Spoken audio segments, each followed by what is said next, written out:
Hello, I'm Eagle. Eagle Gardens. Eagle Gardens 1 on Instagram. And this is fucking talking shit with Eagle. How you guys doing? Hopefully you guys had an amazing day. I know I did. Tonight we've got a great show lined ahead for you. We've got Kind Medicine Gardener in the house, Mr. Kind. How you Hey, how doing you doing? tonight? You want to tell us how you're doing and where we can find you? Yeah, man. So I think I'm on Instagram at Kind Medicine Is it Gardens or Gardener? I changed it a couple times. It's um, currently Gardner. yeah, yeah. I haven't. I honestly, I've been so busy in the garden, the outdoor garden this season that I've been really inactive on Instagram. So I'm a little out of it. That's not a bad thing. That's where we all wish we would be. That's why you're here, right? Yeah, yeah, but I've been a little bit out of the social scene for sure. So forgive me if I'm not up to date on the comings and goings. Well, it's a pleasure to have you here. I'm so Yeah, glad man. you could take the time. Yeah, I think we've been talking about doing this for a few months now, and it's just a weird year and a busy year in the garden, and it's been hard to make it happen. But here we are, and you're doing a organic special week, or what's that? What's that all about? No, that's something that we're getting going here. Smiley's Gardens. He he helps me out. You know, I've been doing this every day, every day, every day.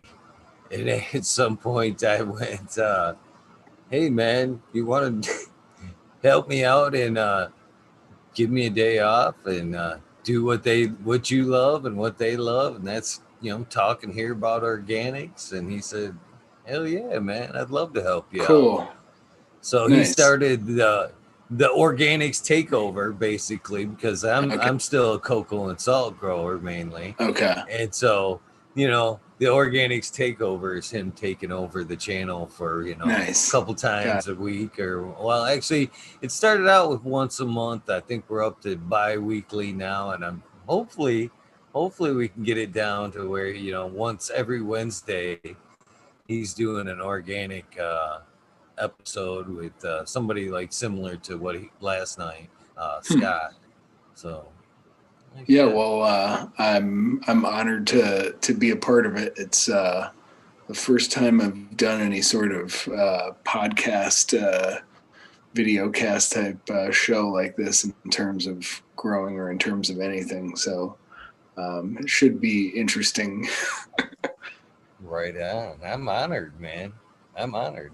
There's been a lot of firsts here, and so I'm happy to put this amongst the list of the rest of the firsts that's come here. So hell yeah, man. Yeah. So yeah, I'm So go ahead. just I'm sorry, I chilling didn't mean here, to and interrupt. no, it's all right. I'm yeah, just chilling here, and I'm from Western Massachusetts, representing Western Massachusetts. Actually, the Berkshires is the county, little area, very rural. You know where Norman Rockwell is from? Yeah, that's the Really, area. It's like the Norman Psycho Rockwell. House. Yeah, no, no, not that one. Oh, that no wrong. No, all right, yeah, yeah. No, No, I Norman got the Rockwell painter. is the the all American painter. Yeah, so and Moby Dick was written in the area. Like Herman Melville lived in this area, so it's got like a lot of history. You know, old New England history. Um, but yeah, there's a lot of people growing around here these days. Even grandmothers. So it's a little scene here, and still kind of still very humble, I'd say. But there's a lot of people who are into the plant and working with the plant and growing the plant. So it's coming along. I love hearing the old lady stories, the little old ladies that grow stories, man. Oh yeah, there's a woman who's this like 80-year-old woman from South Africa, and I've been giving her seeds and plants, and she actually got some seeds from some old grower of hers, some Afghani. Um, but yeah, she's funny. She's like telling me stories of being in South Africa, like running in the fields of like Durban poison and collecting hash. And so it's like really it's nostalgic, I think, for her. And it's cool just to work with someone and see somebody like that who probably hasn't had the opportunity to do anything like that ever in her life, but now with legalization or decriminalization, and being able to grow, they're able to do it. So it's interesting to see. I never thought I'd see it, Oh, me honestly. either. Me either, man. Isn't it glorious though? We're not even full scale, and it's everything I thought it would be. Yeah, I mean, I had I had in my 20s, dreamed of going to Amsterdam and thought that I'd have to go to Amsterdam if I really wanted to um, be immersed in the plant and experiencing the plant, and just on, I guess, a recreational level. But little did I know that I would someday have the opportunity to grow without worrying about going to jail for it. Right on, right on. So, Um, basically, when did you start with the plan, if you don't mind me asking? so When was your first encounter with it? my actually my first encounter with the plant, um, I guess when I was probably about 11 or 12, I was watching Cheech and Chong movies, but I didn't even really have a curiosity about smoking, but that was like probably my initial exposure. Um, and I didn't actually smoke at all until I was about 19 to almost 20, because I was really into fitness and was sort of an athlete. So smoking anything, much less marijuana, the devil's weed, that wasn't a thing that I was going to be doing. But yeah, I'm not really sure exactly what happened, but I went on a road trip with some friends, and a buddy gave me a joint to bring, and uh, another friend and I lit it up in Las Vegas and wandered the streets. Now, I still maintain that that joint didn't really do anything to me, but I don't know. So that was my first actually hands-on encounter. Was like when I was like 19 in Las Vegas on a road trip. I can believe that.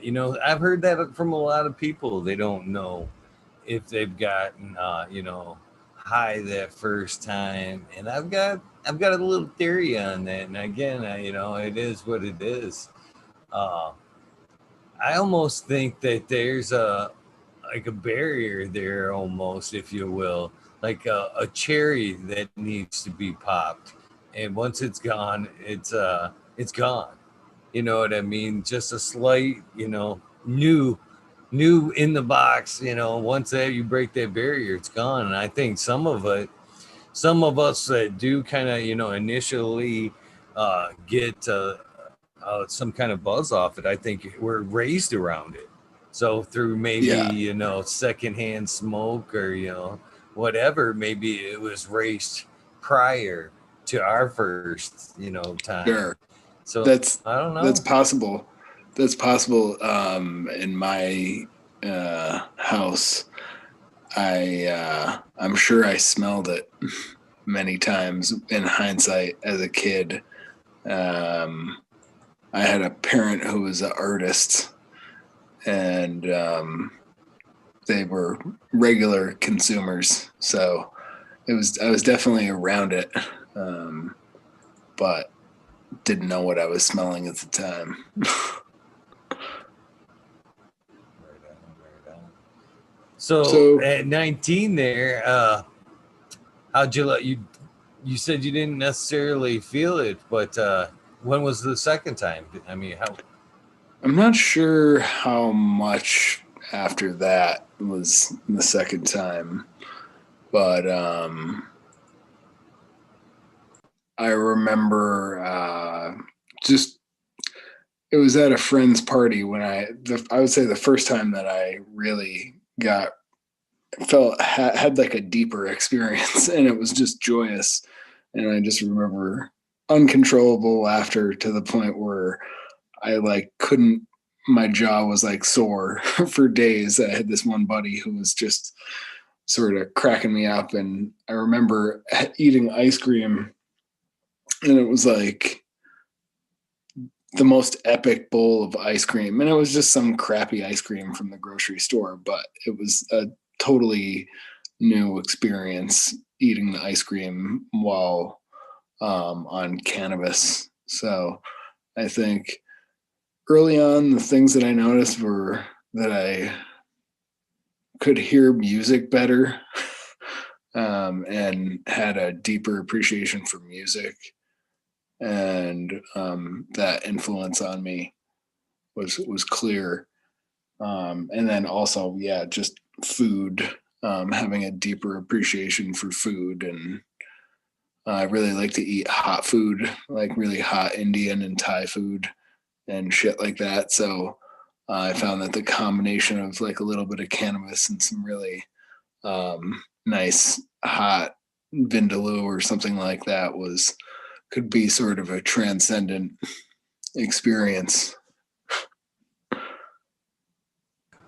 I don't know. Maybe the peppers could take it to another level. I've never thought about it like that, but I Yeah. do enjoy the two. I do enjoy the two. Yeah. Maybe it's just So something I've never connected, but I'm gonna have yeah, to think about it next time. yeah, give it a try sometime. I'm gonna.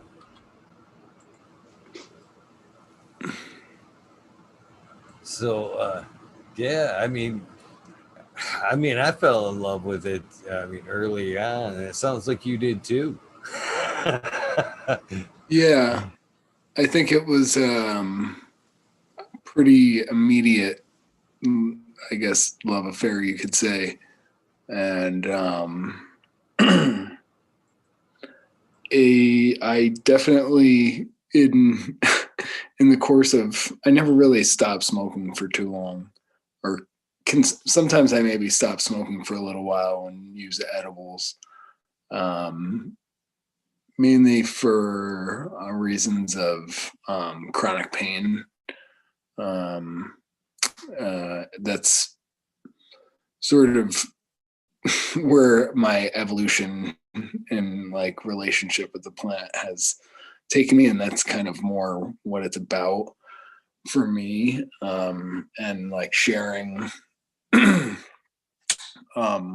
whatever I grow and different tinctures and salves and stuff that I make that I've developed for myself that have helped me, and I share them with people that I meet and people that I know.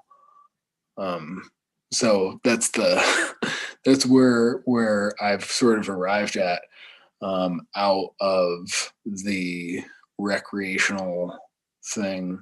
I don't. For me, I enjoy it, and I've always enjoyed it. But where I'm at now, I don't really think of it as like it's not a recreational substance. And there's definitely a strong sort of spiritual connection for me, and yeah, it's hard to talk about because the relationship that I feel like my soul has with the plant is sort of multi-layered and has many levels to it, and it's gone through many changes and evolutions and um, but yeah, it's always been a good friend um, through many good times and bad.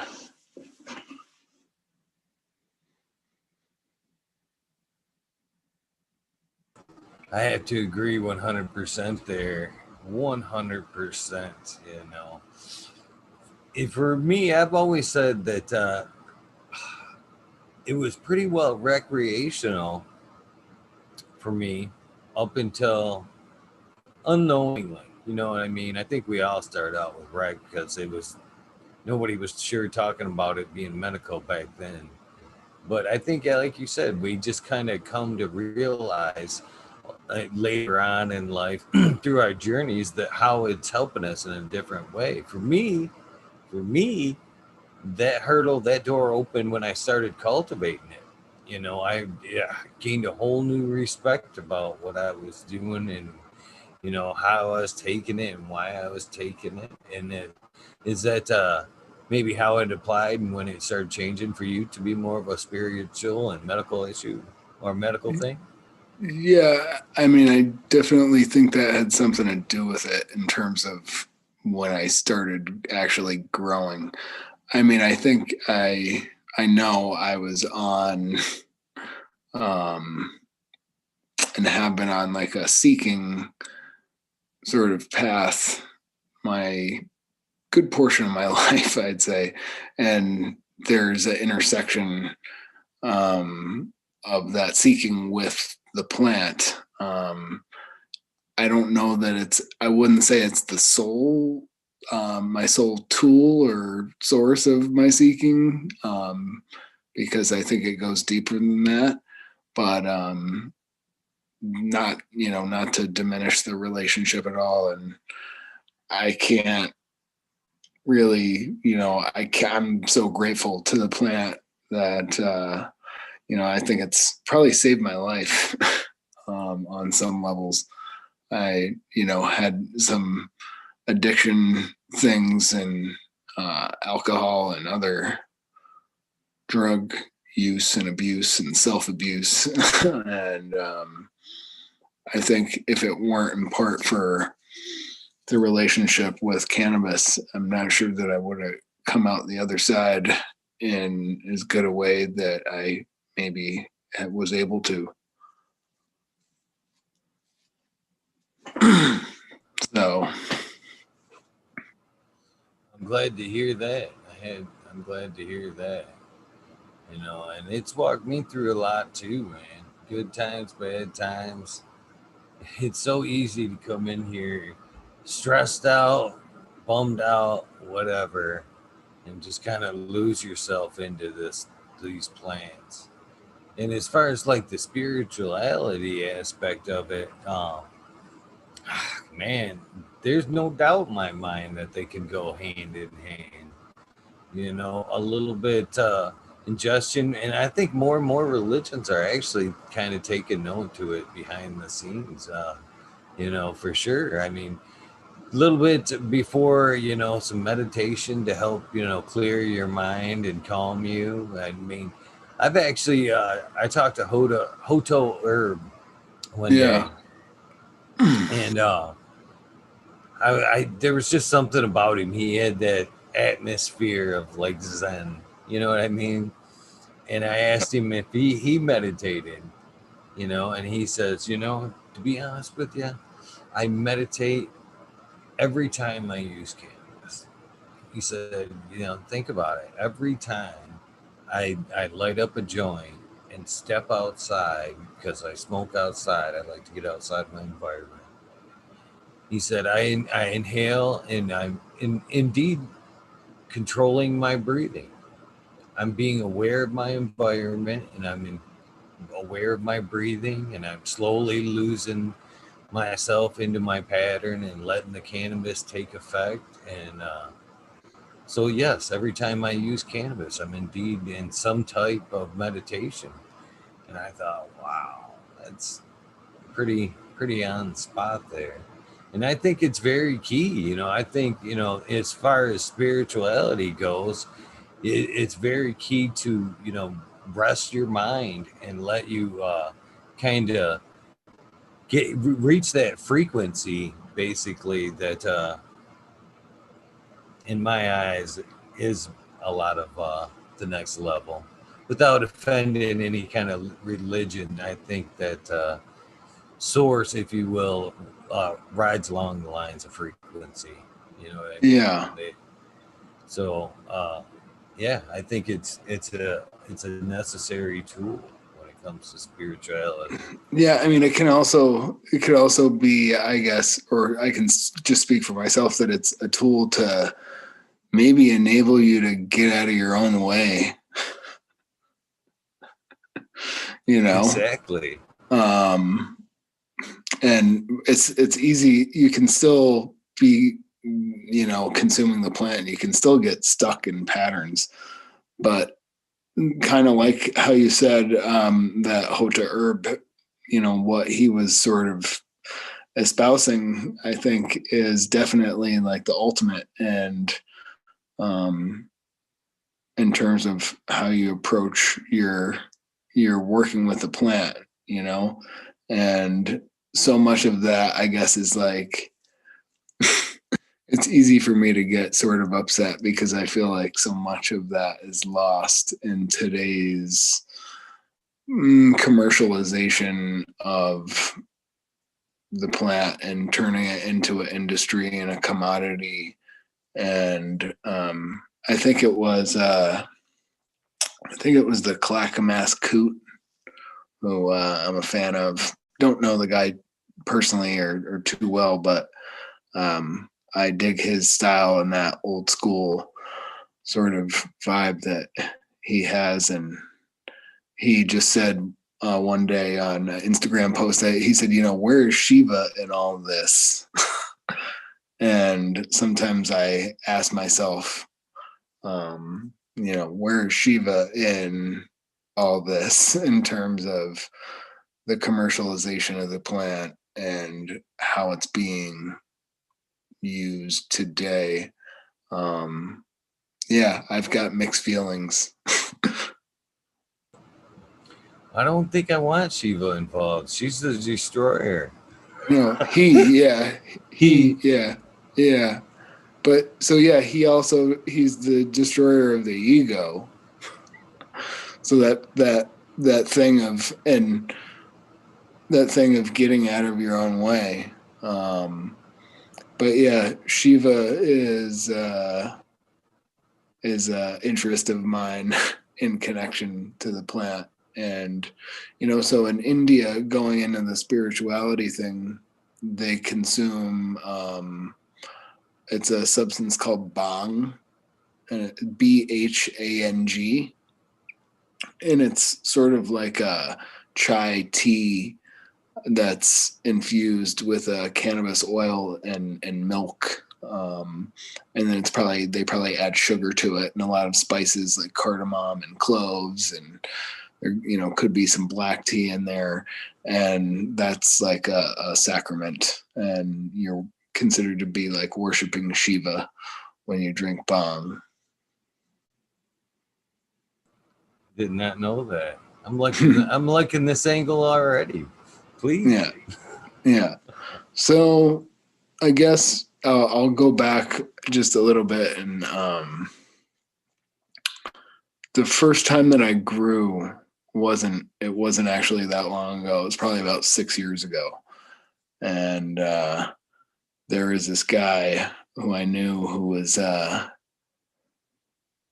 um, in another lifetime. I taught yoga, and I was a massage therapist, and was into health and fitness, and I had a couple that was they were massage clients of mine, and I had been working with them for a few years, and the husband had moved to Oregon and he had started growing, and he invited me to come out and work with him.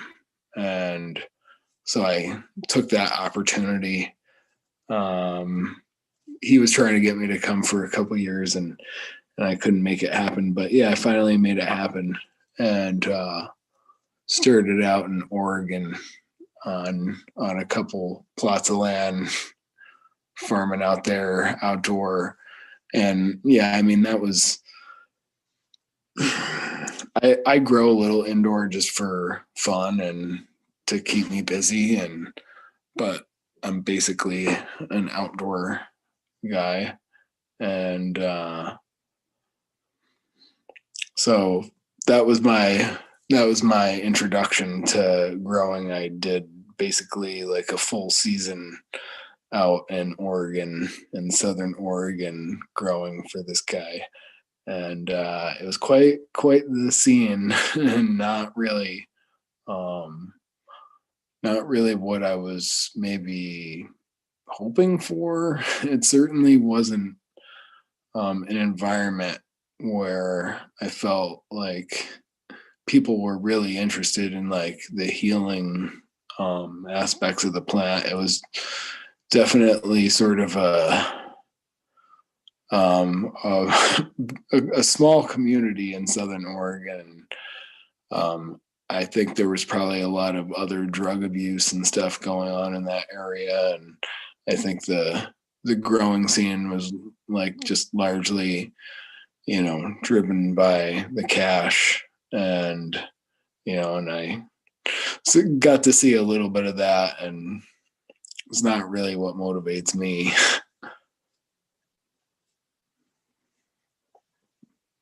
I hope not, because it's almost the killer. I when I speak of money, I don't know how people think about my necessarily. I don't necessarily think it's bad. I just it's usually the downfall of a lot of things once money enters the situation there. And Yeah, it's even so in cannabis. I mean, a lot, back when we could do the caregiver thing here in Michigan, and we had these clubs that we could gather, almost like the farmers market. yeah, You could pick out the two. You could pick yeah, out people like myself and other people that really was passionate about what they were doing. Here, smell it. You go sit down and try some. You know what I mean? yeah. Let me know what you think. And then there's the guy a few tables down that's pacing back and forth, looking at his watch. Don't want you standing too long in front of this booth there, and you're like, that's, you know what I mean? That's, Yeah, there's two different types of people there, and it's, uh, I honestly, I'm glad I'm not the latter there.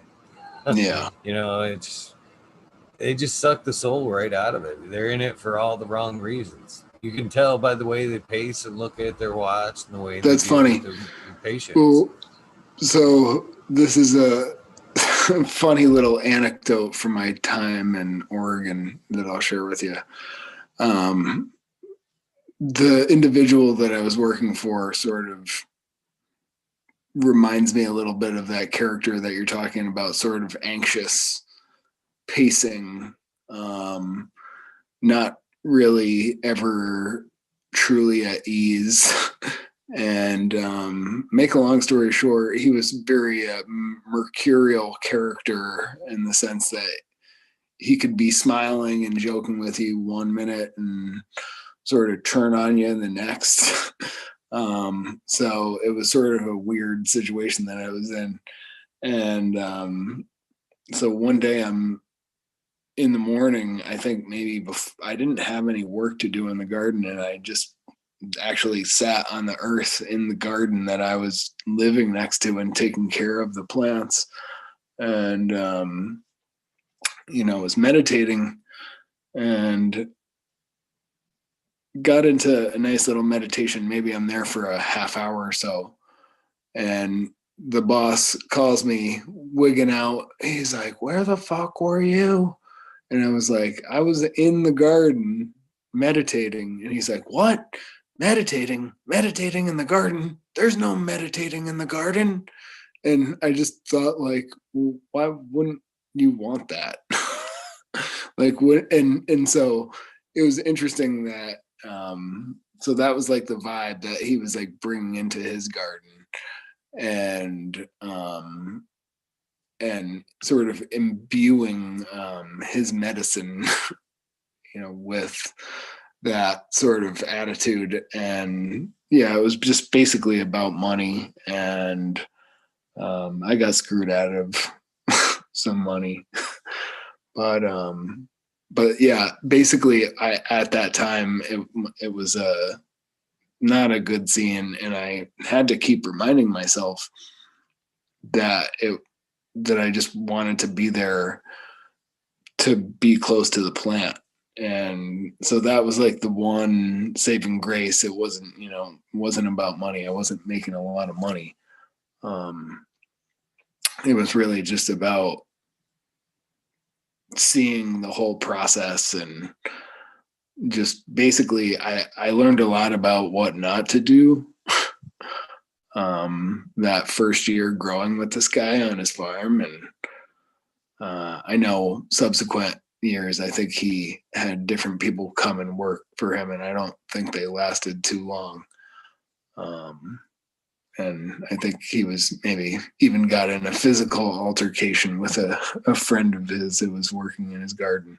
So when I look back in hindsight, I think probably most sane people probably would have left, because it was like he was borderline abusive in terms of how he treated me. And so, but yeah, I was there to learn how to grow, and I just tried to use it as an opportunity to learn. And I think maybe it forced me to grow in other ways, but was actually also, like, kind of in hindsight slightly traumatic.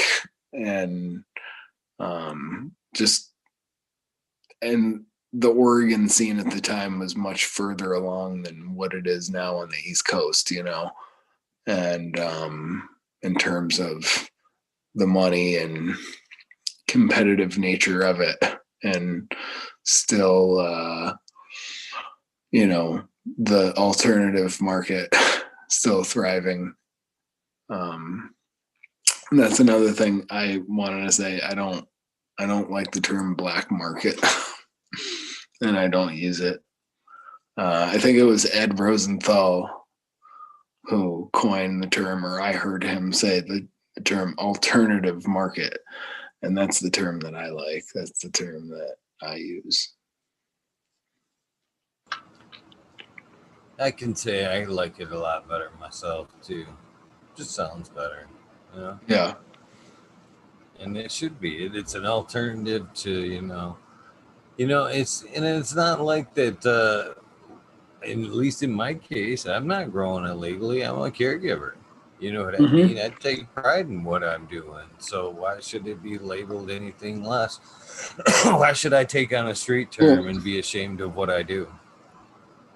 no, you shouldn't. And furthermore, the whole, I mean, my contention is that the fact that it's legal now, it's like that's kind of a farce. Like, in terms of, it should have never been illegal. So, like, the government's like trying to pretend like they're doing us a favor. And and we know that our founding fathers cultivated hemp and probably used it for a lot of things. Thomas Jefferson and George Washington, probably Ben Franklin, among others. So the fact that the plant was illegal in the first place is really, kind of crazy. So this idea of, like, oh, well, you can only have 6 plants, or you can only have 12 plants. It's like, are you going to tell a tomato farmer, hey, you can only have 6 plants? Like, what is that? And I kind of see it in the same way. Like you were saying, you had the clubs and it was almost like a farmer's market. I wish something like that could happen and be like out in the open. That's like ideal. Where we're in the area that I am, if something like that could ever happen, that would really be amazing, and probably open it up for like a lot of people. And I don't see why not, but it seems as though the way it's set up is basically just for a few people to make money.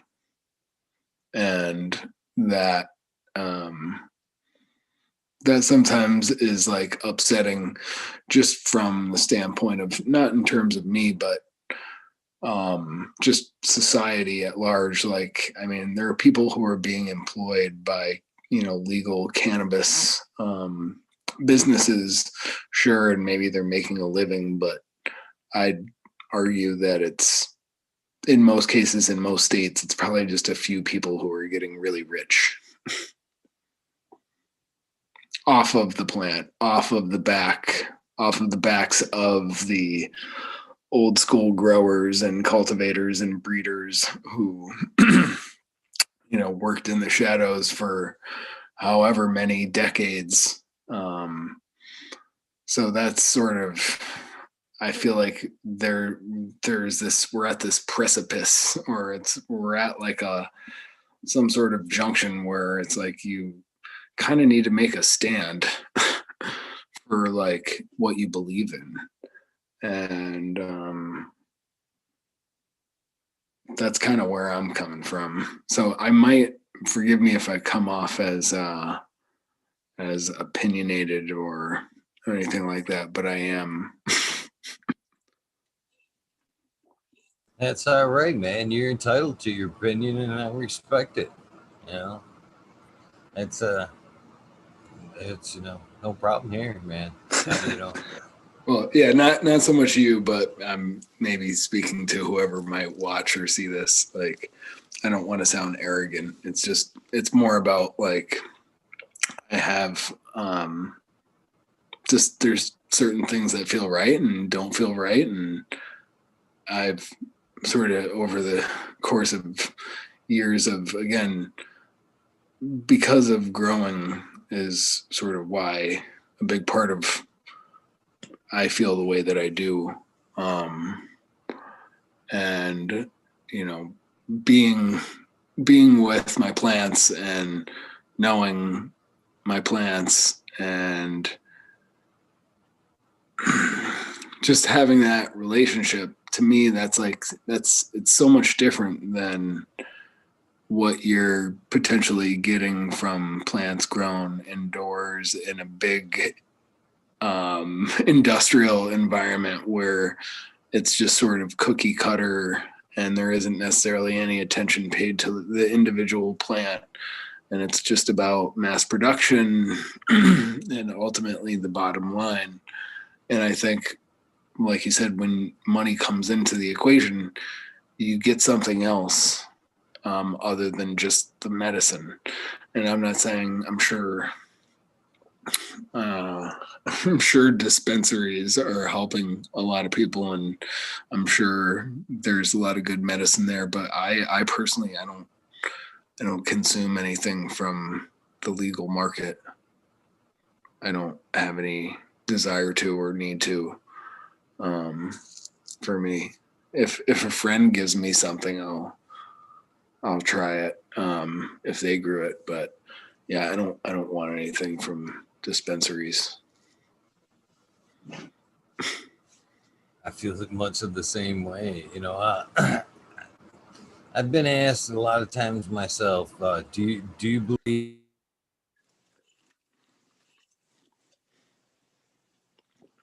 You Sorry, cut out. I just realized I was mic'd that whole time. Oh, sorry Yeah, about you that. cut out a little bit. I agree 100%.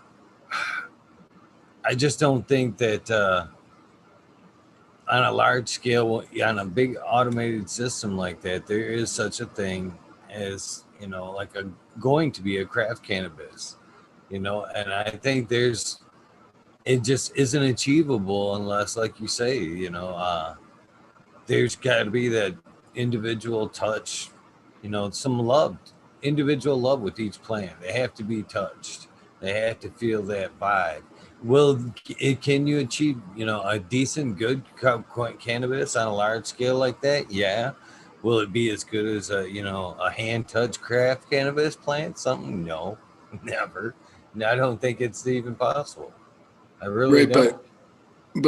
but it seems like consumers they've been so conditioned by whatever, by probably prohibition and then coming into the legal market, that what they're looking for is like they want the stuff that has the bag appeal, and they want it to look a certain way, and they want 27% THC or whatever.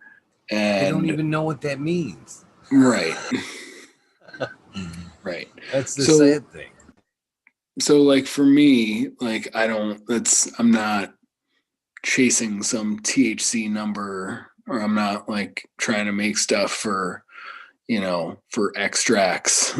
um and yeah, it's just sort of a more holistic approach that I try to have in terms of seeing the big picture. And of course, I'm not totally off the bottle, so to speak. But I use mostly dry amendments, and this past year was sort of experimenting with more like KNF type inputs in my outdoor garden. But yeah, I mean, so much of the scene is like just like fueled by what products are you using, and and there's a lot of great products out there, and I'm happy to talk about some of the things I like too.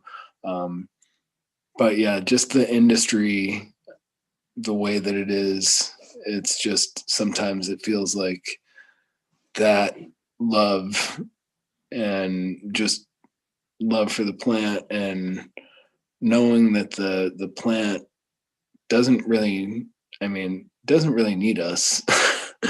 I don't think, like, I think the plant likes attention, but I think we maybe overplay our part, or give ourselves too much credit sometimes. And really, it's the plant. The plant knows what to do. And I guess I'm sort of moving maybe more and more towards like a less is more approach. And I think it's difficult being American and a Westerner, that there's the tendency to like try to um, micromanage everything and overthink everything. And yeah, I think you can grow really amazing medicine in a very simple way that's not complicated. I'm not quite there yet, but that's like the direction I am sort of moving in. But that being said, like I've also for a few years, although I do primarily grow, only organically, I do have a garden that I play around with like synganics, and doing stuff like that, sort of a little bit of this, a little bit of that, and it's my experiment garden that I'm just sort of messing around with, and might might be using bokashi and worm castings, but also might be like running some what's that company, Success Nutrients or something. I think I got some samples from them, or Tapping Roots, where I got samples and stuff of bottled nutrients, and sort of played around with a sort of an organic living soil, and then just kind of adding little bits here and there where I think the plants might want a little extra something. And it actually seems to work pretty well, and have appreciated those results. I don't know that I'll do it again outdoors. I suspect probably next year I'll probably be like just fully organic and use very minimal bottled stuff. Are we straight in soil? Are we in pots outdoors then? Yeah, usually in grow bags, um, for the most part, mainly grow bags. And I don't really go too much bigger than like 30 gallons here where I'm at. I don't have any, I'd rather grow more smaller plants. Um, I've heard of people getting really big bags in this area of New England, but I don't really see the point in it myself. Um, so yeah, but I can grow a pretty nice plant in like a even a 10 or 15 gallon bag with, organic soil and organic inputs and get like a decent yield. I don't weigh it or anything. I don't have any idea what those yields are, honestly, but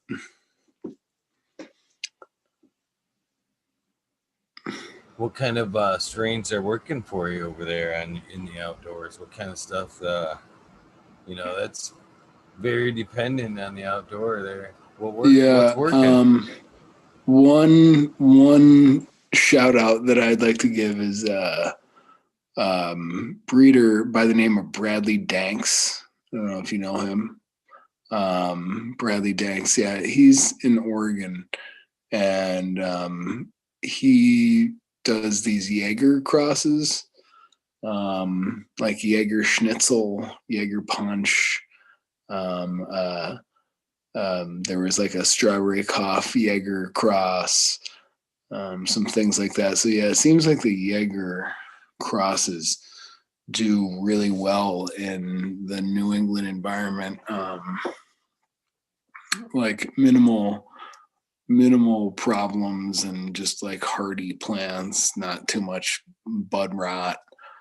Um, so yeah, it's definitely harder to like run like a real sativa here just because of the length of the season. I will do it just for shits and giggles, but for the most part, it's kind of like indica hybrid is what does best here. Um, there's another guy whose stuff that I've grown for like 3-4 years. That's I guess he's sort of out of the breeding game now, but he was going by Shark Tank Seed Company. Um, Guy out of Colorado, and but I guess he stopped breeding. But he did some really cool strains a few years ago that were like these it was like CBD, so there was like some hemp in there, and it was like a Afghani crossed with some sort of sugar rose was like one, but he did some like Durban crosses and a whole bunch of stuff. But he had these CBD strains that I really enjoyed growing and consuming, and that leads me to kind of just go back to the whole thing of people chasing like a certain number in terms of THC. And I suspect that the stuff that I tend to use more medicinally and enjoy more often is probably not higher than like 15 or 16. I don't know, maybe 17%. I feel like once you get up above like maybe in the 20s, like I don't really feel like I have a need for that much. So my actually goal has been to sort of lower my tolerance over years, that it takes less medicine to get the effects that I need, specifically with smoking, just because then I don't necessarily want to smoke, especially with respiratory illnesses going around. So yeah, I try to sort of use less if I can, and it's sort of on an as needed basis. I mean, that's not to say occasionally I don't use something more potent. Um, I grew some like this rum runner this year outdoors that did pretty well from Greenpoint seeds. I'd never grown any other stuff, but picked them up, and the rum runner did pretty well out here and was definitely very potent. Another thing that I grew this year that did really well was a cushberry, and I guess is that somebody told me that's like DJ Short or something like that. It's maybe his strain. I'm not positive, but cushberry. So yeah, definitely like this area, it can rain a lot. So, but yeah, as I said, that Jaeger, those Jaeger plants do really well, I think, in an environment that might be prone to, bud rot or just too much moisture at the end of the season. The Jaeger is pretty hardy.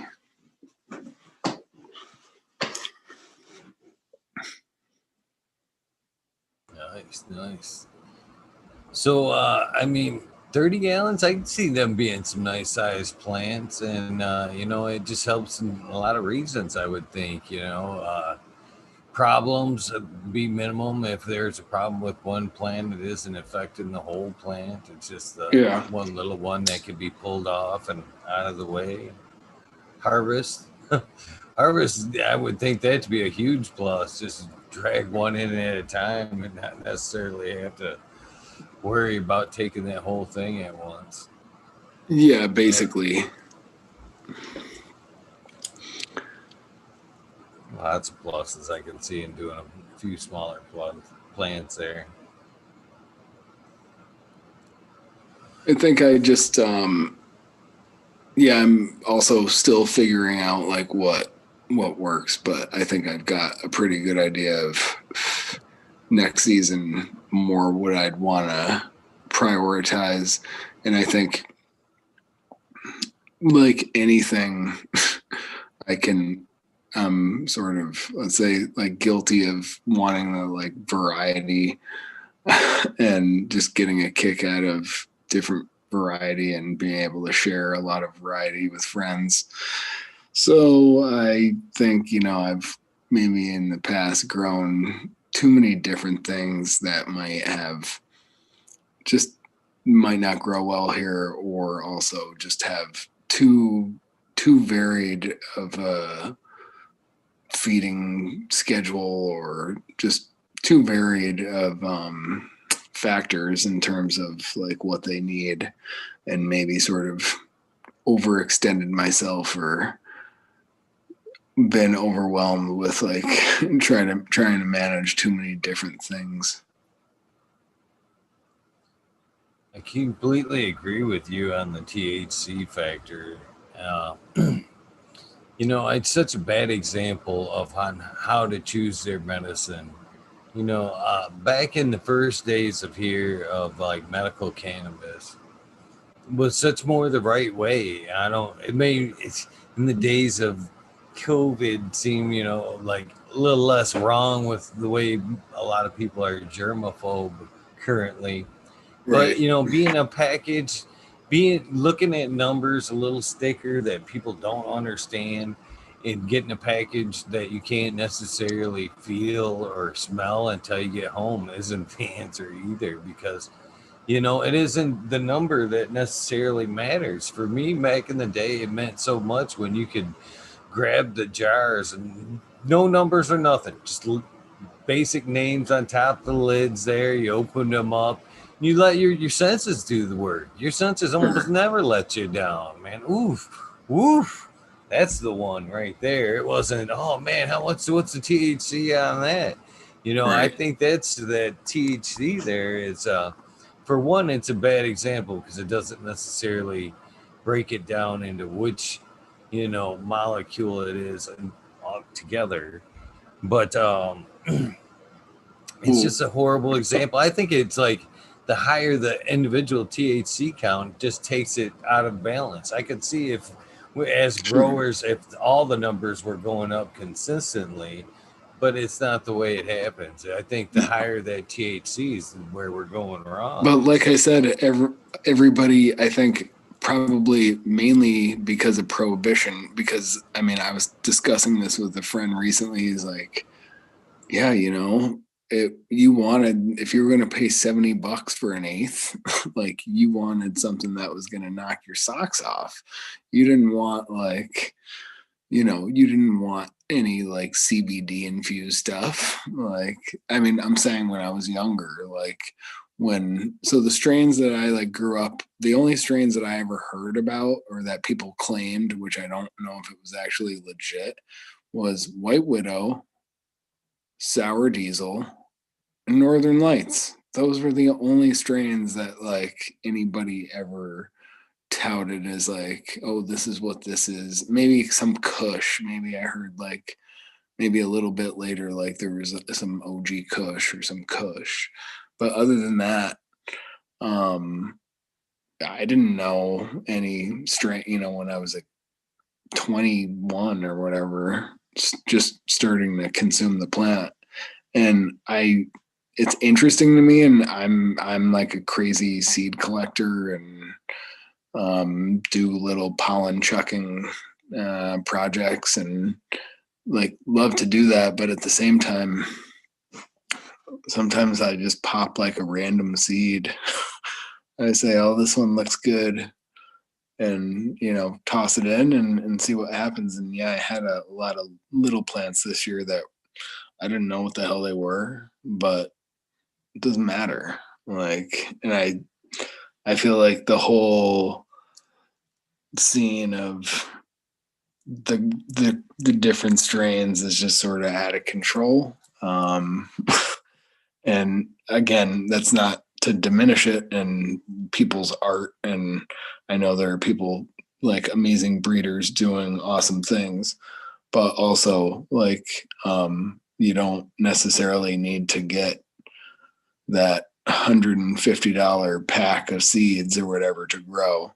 And I think there was maybe a time where I thought that, like, and that's not to say great genetics can go a long way in your garden. Of course, you want to start with really good genetics, but at the same time, it's not a necessity.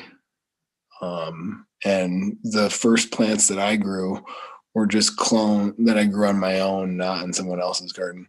They were just, I didn't know what the hell they were. They were just clones from a friend, and I grew them out and gave them names and, and treated them like my babies. And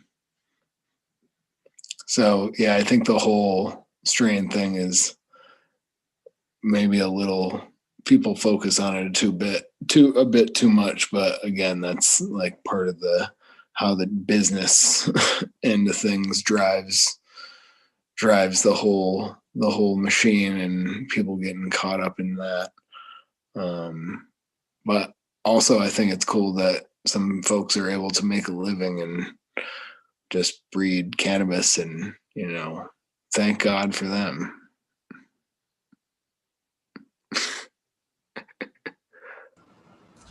Yeah, sort of. The serious ones. Thank God for the serious ones. Yeah. Like you said, man, it's a blessing and a curse, man. I'm glad to see that, a lot of stuff's being done, a lot of stuff's being worked, but we're just letting the cat out of the bag, and we're not necessarily figuring out what the fuck we got before we're moving forward. You know what I mean? Here we just open the bag, and now we're already, just breed. Everybody I know right now seems like they're throwing some pollen on something. Yeah. And it's like, man, we don't even know what the basics are true. Yeah. We don't even know you know what I mean? We've got all these strains, half of them been back crossed. This is, Right. my version. And they don't even say this is my version of it anymore. It's just like, wow, right. There it is. Well, it's like, no, it's not. It's close, maybe. Yeah. But no. There was a guy who I met who was like an old school grower. He lives out west somewhere, and but like when I say old school, he's like still grows, in pretty small pots, and I think he just uses like a conventional soil. He might even still use Miracle Grow. I don't know. That was the last time, but he got these probably like Afghani or something like years ago seeds, like in the 70s, and this guy has just cultivated this line for some years and collected seeds over time, and done his own crosses, and just hone these 3, 4, 5 strains. And I got a hold of some of his old seed stock a couple years ago, and that was really fun to grow, like his Afghani, which I've never grown another Afghani, but I guess it sounds like it was like pretty pure, like IBL kind of back crossed, like pretty classic phenotype from somewhere over there. And I think he got the original seeds like somewhere along that travel route. What do they call it? The guys who are smuggling the stuff back from Afghanistan. Silk Road.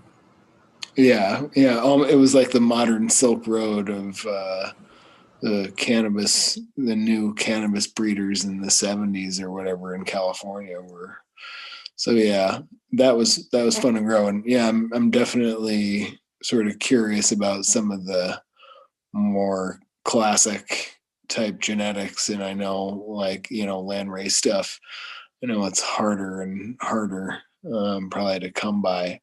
I guess there's some people preserving them, but yeah, I mean, that interests me just in terms of I'm can be sort of a purist in many aspects of my life. So I like the idea of being able to work with the plant in a more, for lack of a better term, pure state. Something that came from Southeast Asia and hasn't really been tweaked with any modern genetics. That sort of those are the kind of strains that I'd love to really grow someday. I haven't had too much experience with them. That's kind of my argument right there too. Is here we are. We know what a lot of good classics are, but we don't know how much of them are necessarily tried and true. We're just now to the point where we can start figuring out some stuff and back tracing some genetics. But man, wouldn't it Yeah, be nice to figure out what the heck we got before we just crazy throwing pollen on everything? Because a lot of things that are being crossed out there are based on things that may not even be true. You know what I yeah. mean? It's just further gonna put a mess into things. I That's don't it. know. That might not even be true. Yeah, I like that. Well, I remember that was something we would say. We would say like, "Oh, how is that shit, man? It's true." I had a buddy who would say, "It's true. The herb is true." So yeah, I don't know if it's true.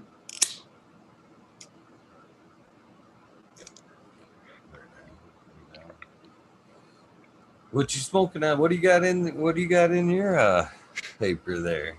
I think it was one of those plants that I told you about that I didn't know what the hell it was. It was just like dry in my bin, and it was some of that. And then also, like I had said, this guy, Shark Tank, and I think I had a little bit of the CBD infused strain. It's not super heavy CBD, but it's got enough that it makes it like a little more balanced. And yeah, I think this one's like a CBD sugar shark, he called it.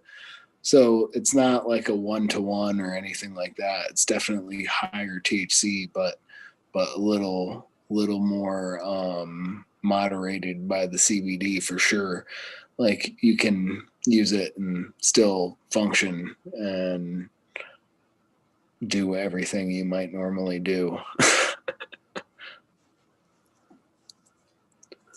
CBD's, it's definitely a good thing. You know what I mean? Have you ever smoked some just straight CBD flower? Yeah, I actually grew some hemp flower just out of curiosity. There was a guy that I found on Stranley who was selling some hemp strains.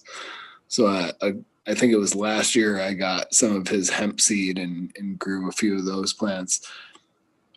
And actually, some of them were really nice, and I would actually blend it in.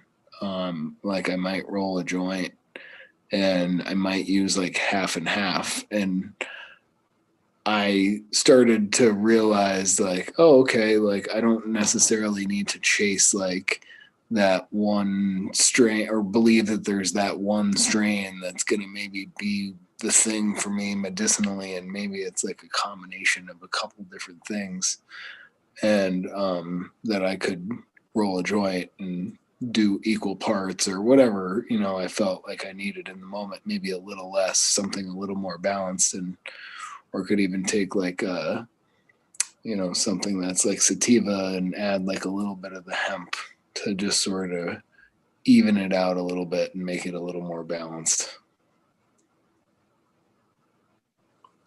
I've had some myself. Just I thought it actually tasted fairly decent.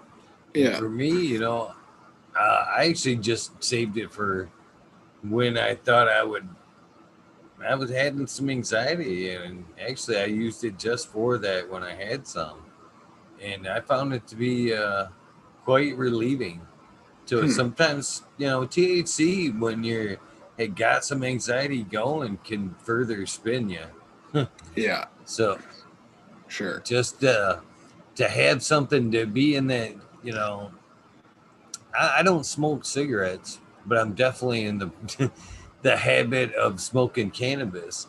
So I found myself, with the hemp flower there, to, I found myself going through the habit of smoking, but not spinning myself further with the THC there. And Yeah. I found it to be pretty calming, very calming, to be honest with you. You Yeah. know, uh, almost to the point if I actually took the time to finish it, to where my skin felt kind of alive, almost. You know what I mean? Kind of Hmm. really good. Yeah. To I mean, where I've had, I think maybe some of the hemp that I grew was maybe a little bit higher than 0.03, but I had a couple people smoke it, and I think they had a low tolerance, and they got some effect, some THC effect, I guess. So again, maybe it's some of the stuff that we're still yet to understand. Some terps, some esters in sure. there that we're not necessarily measuring for as far as legality Well, that that's like the to hit us. yeah. Well, that's like the thing that you had said about the how the stuff smells. Like you said, it didn't have any THC numbers on it. It was just like open up the jar, and how does it hit your olfactory limbic system, like, and is it like a positive response? And I think there's something to that. Whatever, like terpenes that I mean, I think that the plant, and more importantly the human being body, biology, is intelligent enough to know what you need based on the smell. And then it's like, it's the most primal sense, actually, to in my experience, smell, in terms of how it can invoke memories and take you back to a place or bring you into meditation. And it's the only sense that goes directly to your limbic system, affects your limbic system first before it's filtered through like any other part of the brain. So yeah, when people say like, oh, what do you, like if a friend comes by and wants, try some medicine.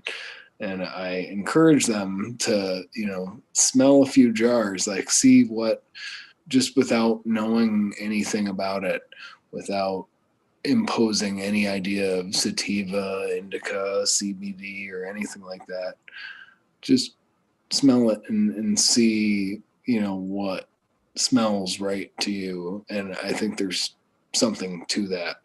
And I suspect that part of the paradigm shift to, like, the high THC numbers, people aren't even, they probably don't even, I'm not saying they don't care about how it smells. I feel like they're more hung up on the appearance and the numbers, possibly. I don't know. I don't really know what the shoppers are who are going to dispensaries are buying, honestly. But I can only imagine that part of what seems to be driving the market has something to do with what people are looking for. And I'm sure there are some dispensaries who are maybe encouraging people to, get into the terpene profiles, I'm sure, but it feels like it's more like prescribed. Like, in other words, they might say, oh, well, myrcene is good for pain. So here, this one's high in myrcene. This one's going to be the best for you. And that might be like a good place to start, but I don't think it's really that scientific of an approach. I don't either. I think it's a lot of times that, in these places that they're just dealing to you what they're heavy on, to be honest with you. And the consumers themselves have no idea. I can honestly see a couple walking in to one of these places and going, what are we supposed to be shopping for? I think we're supposed to be shopping for that THC there, Harold. Look for the high ones.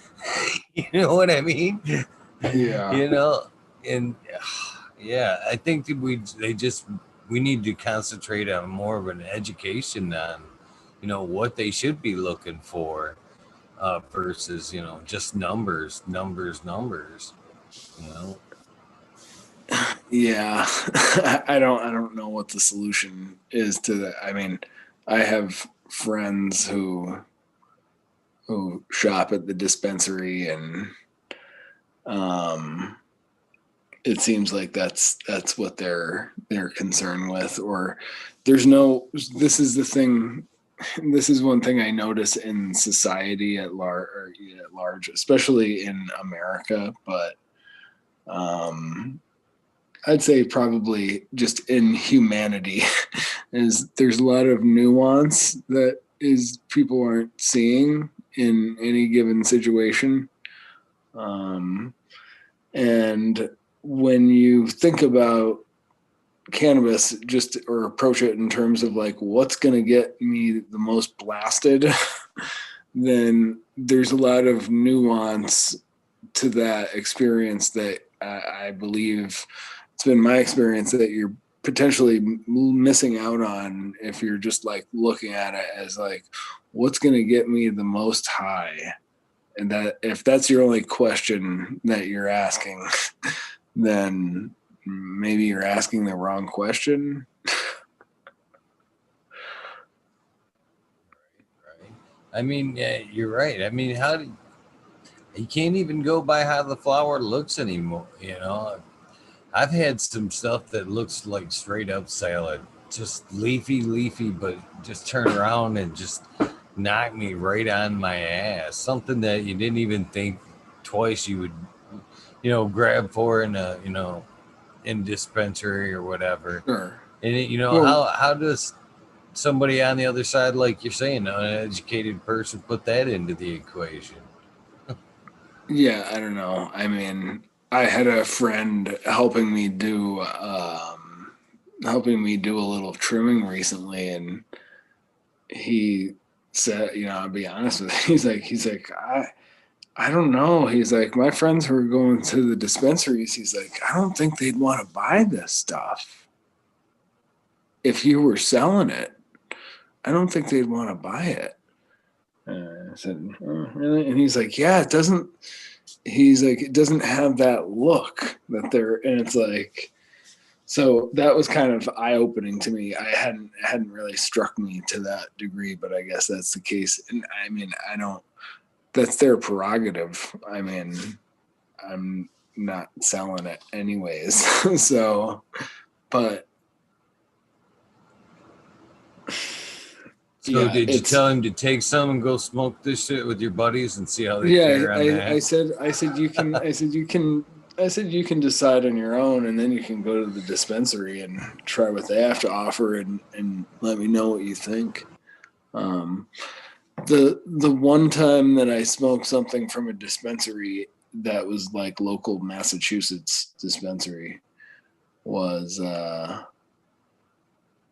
effects were kind of came on quick and yeah, kind of a little, like you said, a little anxiety associated with it, and then it was sort of like a real quick sort of come down, and That's high THC. yeah. That's for me. Anything that's over 30, that's exactly how it hits me. High, Yeah. very hot, high anxiety, and it just like you said, for some reason, it doesn't like to hang out. Yeah, I don't know. I prefer like a lot of other people I know, right around 20s. I heard you say 15, and I would say, I yeah. find that to be a good number, probably too. I think that's just where, like I said, things are more in balance. It's just a more of a flow there. Once we start spiking one or the other, it seems to really dictate Right. how it how it's spinning out of control. Well, I I don't mean, know. even the, and again, like, not to, I'm not disparaging anyone, and I've I've certainly smoked a couple dabs in my day, not a ton, but just the movement towards that whole practice, I guess, is, for me, it's like you're again, you're like, you're getting away from like the whole plant. Whenever you're dealing in any sort of extract or concentrate, I'm not saying that it can't be nice occasionally or can't be medicinal. I'm not saying that at all. But for me, it's really just the whole plant, and whether, like I said, if I'm making edibles for myself for, back pain, I'm decarbing flour and infusing oil or butter, and it's the whole plant. So like you said, there are compounds maybe in there that we don't really yet know about, and there could be something in this extraction concentration process where certain compounds are maybe getting lost in that process. I don't know. I'm not so up on the science. I'm not going to pretend like I am, but that's how it feels to me. And um, yeah, like I said, less is more. So if you can use less and get the effects that you need, I think that's kind of where it's at. And that, I guess, like, for me, yeah, the days of just standing around with my buddies, like smoking like bowl after bowl to get really toasted, or that's not my relationship with the plant, and that's not, I don't really do that anymore. Even, people might even ask me at times, I'll say like, "Oh, are you high?" And I'm not quite sure how to respond to that, because that's not really what the experience is for me. Um, some people might disagree, or but that's not where my intention is at in using the plant. It's not to get high per se.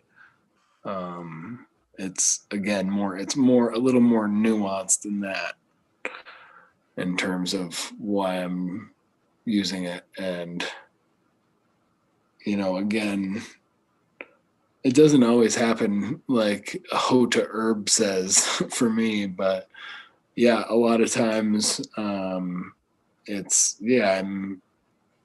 meditating, trying to meditate and clear my head and be aware of my thoughts and the quality of my thoughts and different emotions that might come up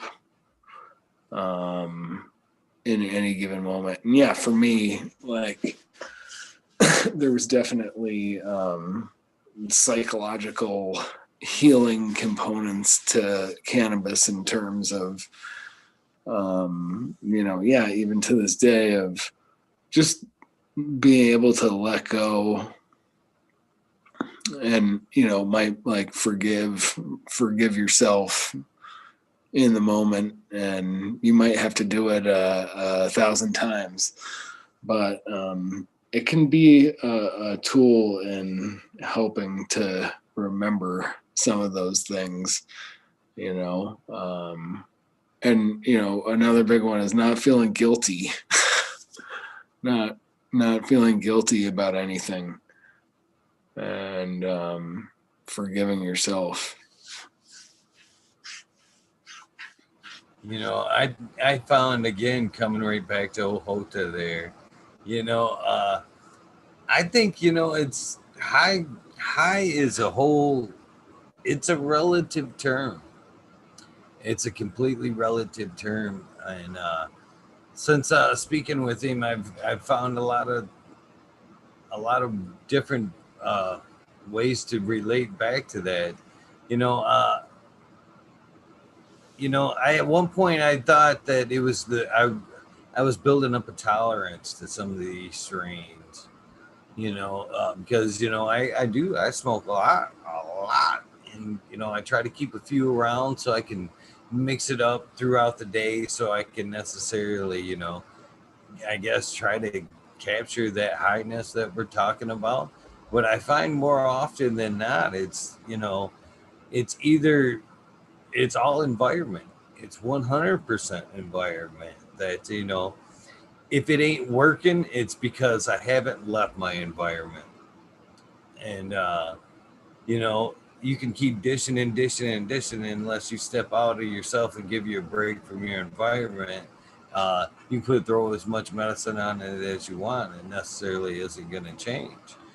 Uh, it is until you step out of that environment and then maybe go outside and use your medicine that you go, wow, whew, I'm actually high. You get back into your, what you were doing, and you can feel it. You know what I mean? It's I think you once you're too familiar with your surroundings that you're becoming numb Right.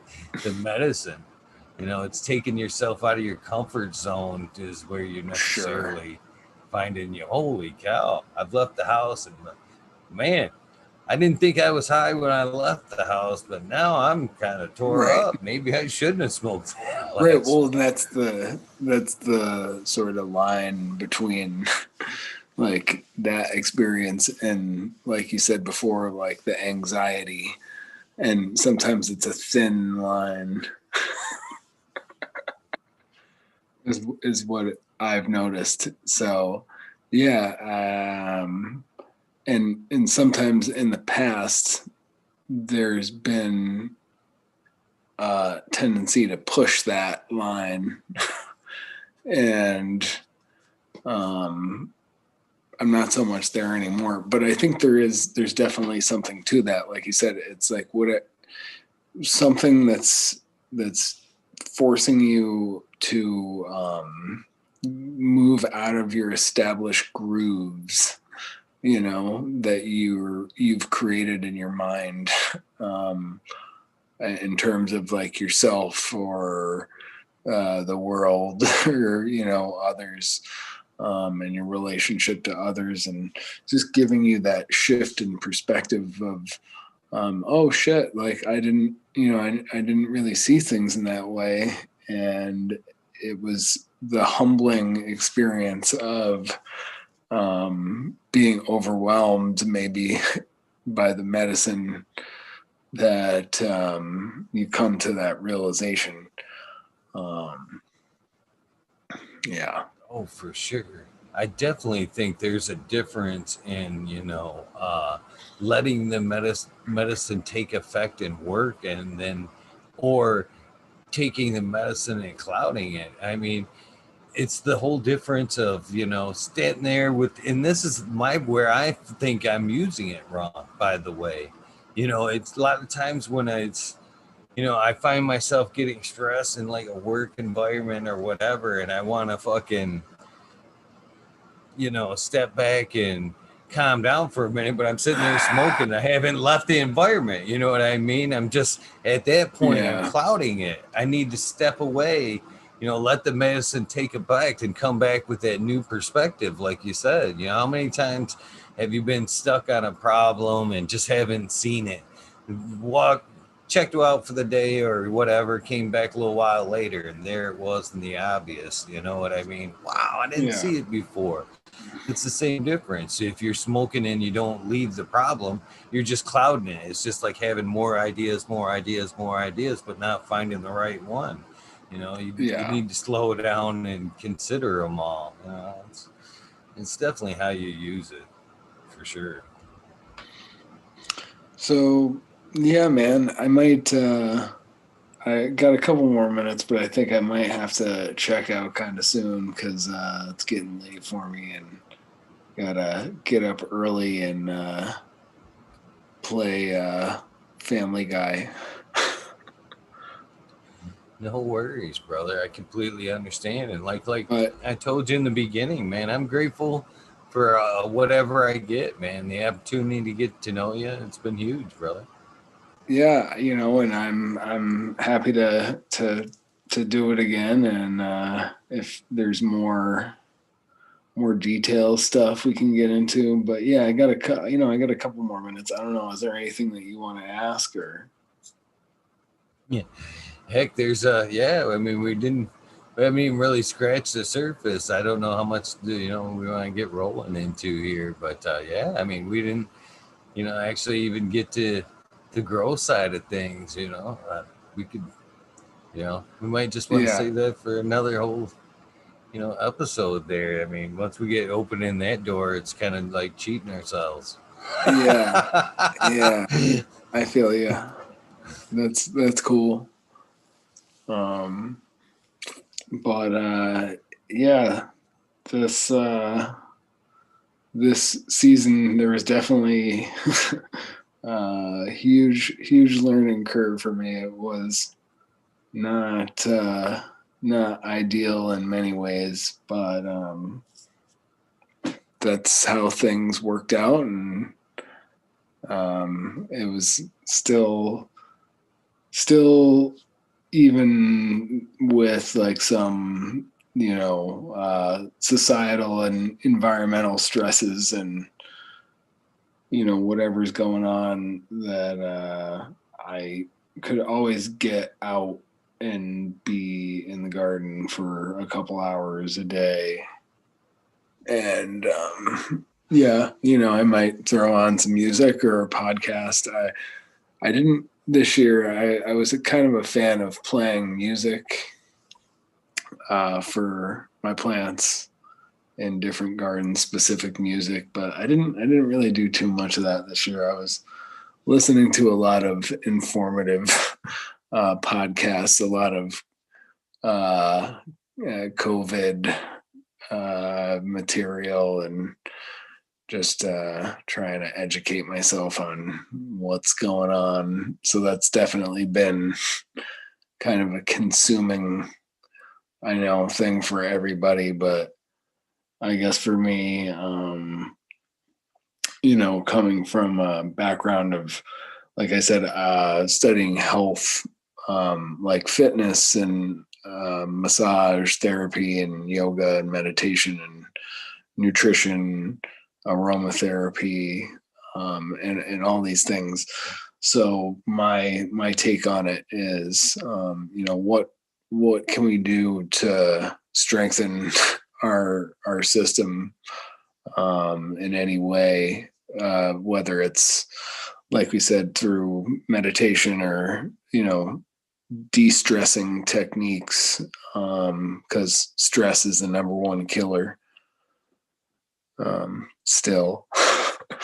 And so if you can do that, and then also, nutritionally and with supplements, herbal remedies, things that have been around for 4 or 5 thousand years and used in Ayurvedic and Chinese medicine.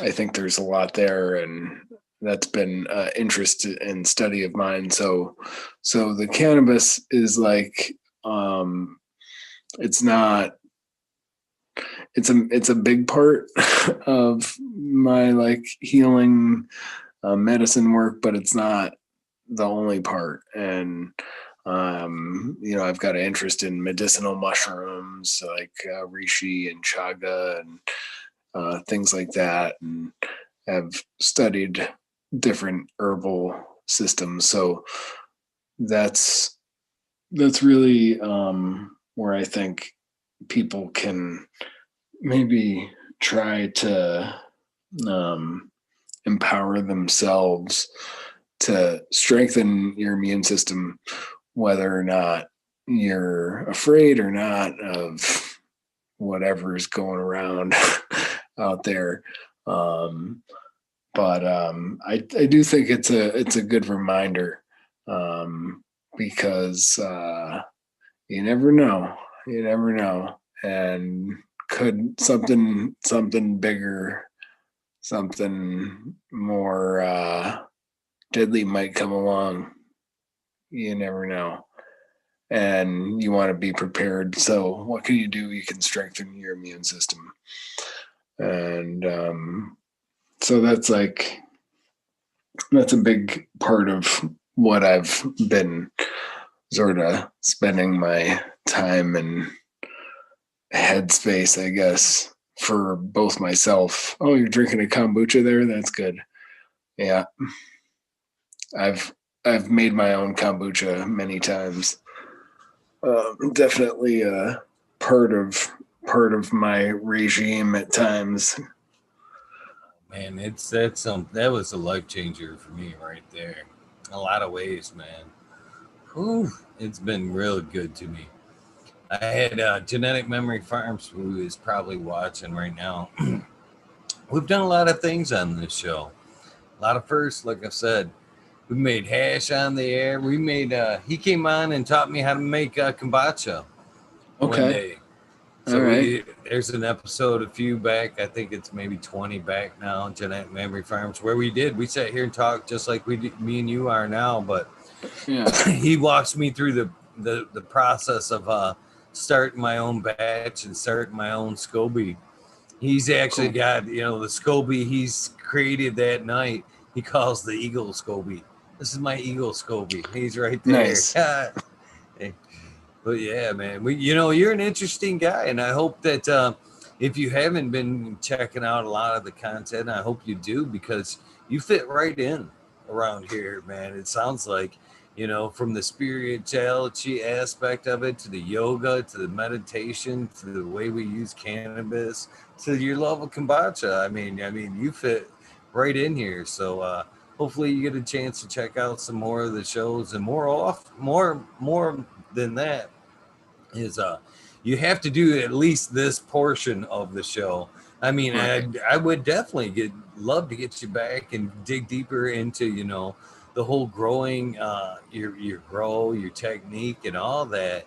But like I'm saying, you have to do at least this as a minimum to be Sure. able to move on to kind of the next phase of things, and that's like the rabbit holes and stuff like that. The rabbit holes are like, well, when there isn't a guest, or like say, you're not gonna sound like we're not going the full gauntlet tonight. So we'll shut this down, and the gap that will be left from here to 420 will be called the rabbit holes. And some nights, like Monday nights, is a straight up rabbit hole, and Yeah. that's any of the past guests that's been on that are able to jump in, and so if you happen to catch a rabbit hole, see one on, and You like Okay. the conversation that's going, it applies to you, you know, or you just want to jump in, hang out, and smoke. The Zoom numbers are always the same. Okay. So if you want to, you don't need an invitation. You don't need a, hey, brother, come on. All you got to do is go, hey, man, I got something to say. Jump right in, and the box will light up. I'll let you in. You can jump in, ask a question, school us on something. It don't matter. You're, You more might than welcome. Like I you might said, regret that. You might no, I regret don't that. think we will. I don't think we will. We have some fun, and it's all about just hanging out and love of the plant and hanging out with people, like-minded people. So I don't think we'll regret that. Everything I've Yeah. heard from you tonight, uh, I can tell applies very much to the people that hang out here in this community. So I'm very hoping you do take me up on it. Yeah, I will, man. And yeah, I'm sure I'll come up with some ideas and can maybe do a deep dive on a certain subject, like possibly pain management or something like that, That'd be um, awesome. and go into the various practices that I've kind of gone into and what's worked and where I'm at now and dealing with pain and chronic pain of any sort. I think there's, you know, oh, I mean, I Number know one there's a lot of, reason I know for there's a, card. well, I know there's a lot of veterans, saying that we just had Veterans Day.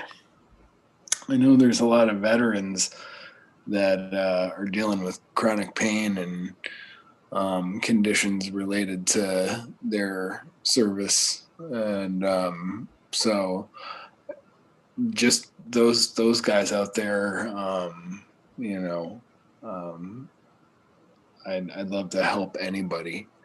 Um, so yeah, It'd be awesome because, like you said, pain management. I know that from the stats that I see, that's the number one prescribed reason for cannabis: well, chronic I pain. yeah, I mean, I like I said, I don't need to go too into it now, but had some dealt with some, let's say, I call it self abuse issues with substances. I don't think you can abuse a substance. It's self abuse, really is what it boils down to. So, and I was trying to deal with my pain, physical pain that way, and probably emotional pain too, but specifically physical stuff due to spine and hips and knees and just my body being all screwed up from various sports. And so that's been kind of a big part of my journey. And yeah, I don't really use over the counter meds. I don't, rare occasion, like a few weeks ago I had some bad back spasms and took some Tylenol. But it's pretty rare that I take anything like that. And there's other herbs, like I said, that I use that are anti-inflammatory or help with pain. And I'd I'd love to share some of the stuff that I found with the community here. So the people who are in that sort of everyday struggle with chronic pain have maybe a few more tools in the arsenal outside of just the cannabis. And because um, there's a lot of other techniques and things that you can use to help that sort of condition.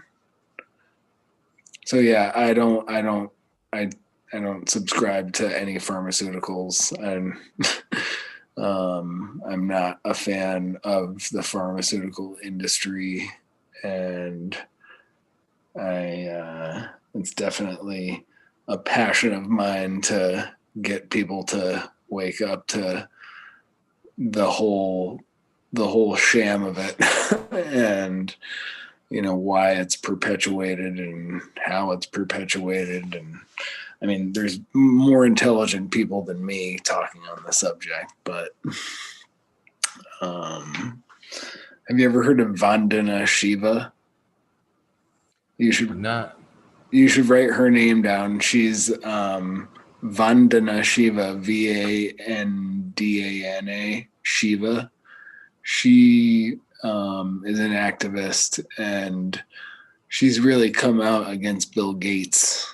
But she talks a lot about like GMOs and Monsanto, and definitely ties into some of the concerns of people in the growing cannabis scene in terms of corporate influence and corporate takeover. Yeah, I think there's more than that than we know of already in place. Yeah, well, isn't Philip Morris like? Aren't the like? I mean, all the beer companies and Philip Morris, they're all trying to get in on it. Right now, I So think the worst one that I've seen is the Huntington group, man. They've got their dirty little fingers in so many gardens and grow shops, and oh, oh. Yeah, that's what we kind of spoke about that a little bit earlier on, man. And it's out there, man. And there's so many good-hearted people out there that have the dream. It's all the people that we were talking about earlier that weren't pacing at the end of the tables that are like, we just want to make a clean living doing what we love. And then they got these people like the Huntington groups going, we'll back you, just sign the paper, and I see so many people just getting screwed out of their dream. It's yeah, sad.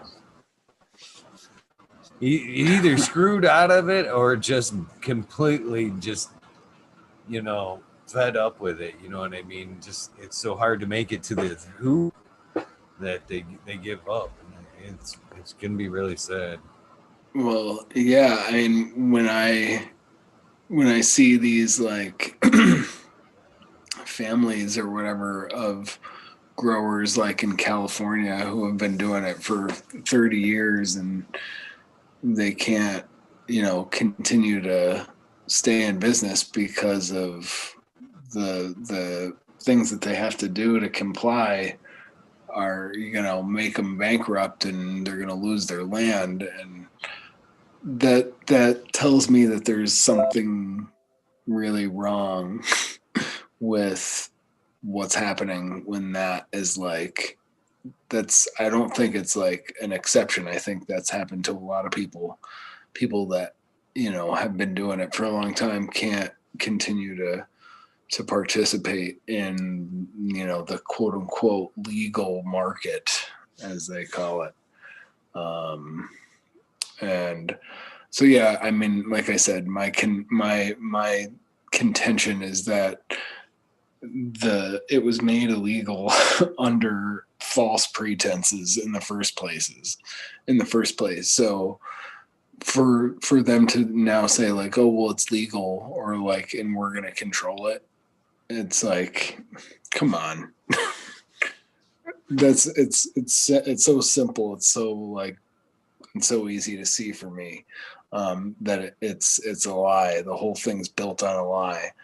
So don't act like you're doing me any favor now. And one thing that I just I think I'll kind of part with this was I had just I can't remember where it was, some podcast, and this guy was talking about different spiritual stuff, and he was just talking about how he felt that with legalization and the fact that you can you can walk down the street and get cannabis in the same way that you could get a 6-pack or whatever, or a candy bar, that he said that the tantric spark in the consumption of it is lost, in that it's now become this commodity, and there was something that was intangible that this individual was saying was like missing from the experience of, like, back in the day or whatever, like you went and you scored a bag or whatever of White Widow for your buddy, and it was 2001 or whatever for me, and creeping around, and fear of, like, we're gonna maybe get busted. And, like, I know there were a lot of kids in my area, like, younger than me, that were getting popped left and right for cannabis in, like, the early 2000s. And I think that was happening across the country. So the war on drugs. What a joke. Yeah, the drugs won. Yeah, well, who I'm a big fan of is the comedian Bill Hicks. You ever listen to Bill Hicks?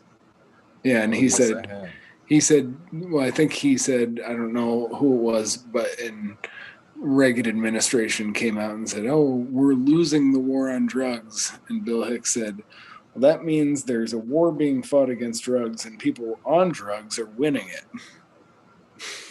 it." Yeah, that's very true. Yeah, that's very true. Yeah, and you think about it like that, it's pretty sad that they've won, huh? But I mean, well, we can go sometime. We'll go down the rabbit hole, and we'll talk about the war on drugs in Afghanistan and the opiate epidemic in this country and how all that shit's tied in. How about we talk about that? And how, like, in part, like, I think medical cannabis was suppressed for so long because the drug companies wanted to make money on their opiates for as many years as they could, and they wanted to suppress the fact that cannabis could help a lot of these chronic pain conditions, or a variety of things where they were prescribing opiates, Oxycontin and stuff, that are drugs that are making these companies rich and ruining people's lives. And I think that's a big part of it. That's a huge part of the demonization of the plant, is driven by these drug companies. Man, it sounds like I'm hoping that you come back soon. But yeah, I don't want to end on such a down note, but yeah, we'll talk about that and other things some other time, man. So I'm happy to talk about growing stuff. Sorry we didn't get into it, and I'm just kind of fading now. Oh no, man, it happens. Don't worry about it. It's like I said, it was a pleasure getting to meeting you, man. And without getting to know you this far, I wouldn't be as excited as I am to get you back, because All right, dude. I am, man. I'm seriously, I'm feel like I'm just barely scratching the surface of what a great guy you are, and I can't wait to get you back on and getting to know you a little bit further. A lot of your beliefs that you talked about are very close to mine, and when the fucking your views on big pharma sealed the deal for me.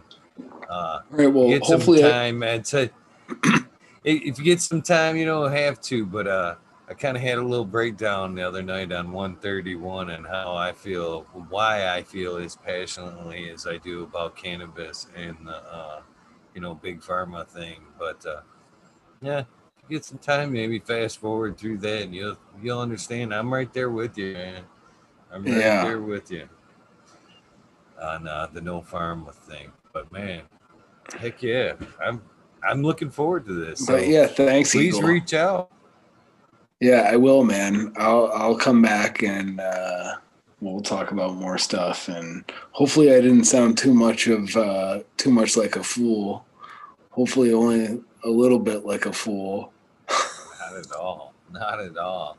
The only thing I want to ask you for before you head out is I'm do this little thing I call the sound bite. It kind of Sure. I use it for like an advertisement for your episode and just like moreover a marker. Basically, what I'm looking for is kind of the old like radio school, old radio sound bites. Right. Hey, this is Bon Jovi and I'm on 105.5. But except in this case, it'd be more like, hey, I'm Mr. Kind and I'm on fucking Talking Shit with Eagle, All episode right. 235. You can put it, you do whatever you want with it. It's your sound bite. Wait, is it That's just episode two? basic. Is it episode 235? 235. Okay. All right. So yeah, this is Mr. Kine talking shit with Eagle, episode 235. Grow your own. Right on. Thank you, brother. I appreciate it, man. Get some rest and don't forget to put that Zoom number up so you can pop in on us again soon. All right, yeah, I will, dude. Thanks. Appreciate it. All right, man. It's been fun. Yeah, you take care. Thanks. All You right. too. Have a Talk to you great soon. night. Now, you too. Later. Talk to you soon. Bye-bye. Kind Medicine Gardener on Instagram, Mr. Kind. What a fucking fun night. What a great episode getting to know him. Man, just scratching the surface. Sometimes I kick myself for having such a long episode, but it is what it is. Hopefully we can get him back very soon to get in a little bit deeper on so many subjects. I think, man, if we would have went over it's probably a good thing he tried to cut it short. If we'd have dug in deep on all those subjects, man, it would have been an 8-hour episode. Yeah, a little bit awkward goodbyes, but it is what it is. Canadian J. Canadian J. So that does it for this portion of the show. You guys know the deal. If you want to continue over into the rabbit hole, please do. For those of you that have had enough and just came to see the spotlight, thank you so much for your time. Please do something nice for somebody. Random acts of kindness do save lives. Not only save lives, they can change people's lives altogether. So please just reach out a little bit of thank you, how you're doing, can I help, need some time. Sometimes it just takes an ear to reach out there and make a huge difference with somebody. So please have a big heart and an open hand for somebody to reach out and grab onto. And thank you. Please join me in the rabbit hole in a few minutes. Let me give a few minutes, get my time together, get my stuff regathered, get some dabs up, and I'll see you guys in a few. Thank you so much for tuning in. Good night. Thank you again, Kind Med Gardner, Mr. Kind, for this amazing